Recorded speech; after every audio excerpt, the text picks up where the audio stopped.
Հայաստանի Հանրապետության տրանսպորտի, կապի և տեղեկատվական տեխնոլոգիաների նախարարի պաշտոնակատար Վահան Մարտիրոսյանն այցելել է Կոտայքի մարզ, որտեղ ընթացքի մեջ են Նոր Գեղի, Արգել, Արզական, Հրազդան ճանապարհահատվածի վերականգնման աշխատանքները։ Շինարարությունն իրականացվում է կենսական նշանակության ճանապարհային ցանցի բարելավման ծրագրի շրջանակներում։ Շինաշխատանքները մեկնարկել են անցած տարվա սեպտեմբերին։ Եղանակով պայմանավորված ձմռանը դադարեցվել։ Մարտ ամսից աշխատանքները վերսկսվել են։ Անձրևների դադարելուն պես շինարարությունը կարագանա։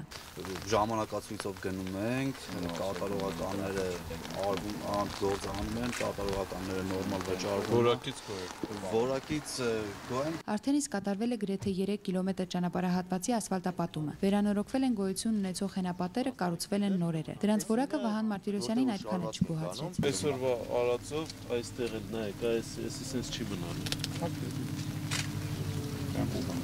Տերևները մենք ուղղել ենք, մենք ընդ տեղեր ունենք, որ արել ենք իրենց խնդիրն առաջացել, որ վերանորոգում չեք թողնի ասես։ Արդեն կատարվել եւ շարունակվում են նաեւ ջրահեռացման համակարգերի եւ մայթերի վերականգնման աշխատանքները։ Վերականգնվող ճանապարհահատվածն անցնում է Քարաշամբ, Թեղենիկ, Արզական եւ Բժնի համայնքներով։ Այդ իսկ պատճառով շինարարության ընթացքում հաճախ համայնքի ղեկավարների կողմից հարցեր են բարձրացվում, որոնց պարտադիր արձագանք է տրվում։ Օրինակ, եթե մենք Թեղենիկը որ անցանք, ճանապարհորդություններ մենք ունեինք վաքերի տեղադրում,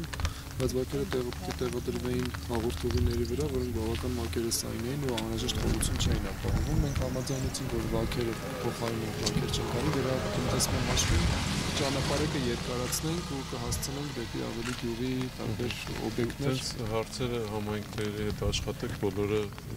փորձեք ընդհանուր լուծում գտնեք։ Ծրագրի շրջանակներում ընդհանուր առմամբ վերականգնվելու է շուրջ 19 կիլոմետր հանրապետական եւ համայնքային նշանակության ճանապարհ։ Աշխատանքներն ըստ պայմանագրի ավարտվելու են նոյեմբերի վերջին, որից հետո 3 տարի անընդմեջ նույն ճանապարհաշինական ընկերությունների կողմից նախատեսվում է իրականացնել ճանապարհահատվածների ընթացիկ ամառային եւ ձմեռային պահպանության աշխատանքներ։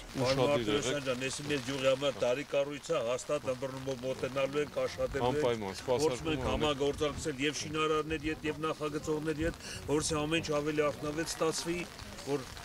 ծառայի ժողովրդին։ Կոտայքի մարզ այցելության ընթացքում Վահան Մարտիրոսյանը եղել է նաև Նոր Հաճնում, որտեղ քննարկվել է կամրջի լուսավորության վերականգնման հարցը։ Արդեն իսկ պայմանավորվածություն կա Philips Lighting կազմակերպության հայաստանյան ներմուծող Կոնսել ընկերության հետ սեփական միջոցներով ժամանակակից էներգախնայող բարձրակարգ լամպերով լուսավորել Նոր Հաճնի կամուրջը։ Հայաստանի Հանրապետության տրանսպորտի, կապի և տեղեկատվական տեխնոլոգիաների նախարարության լրատվական ծառայություն։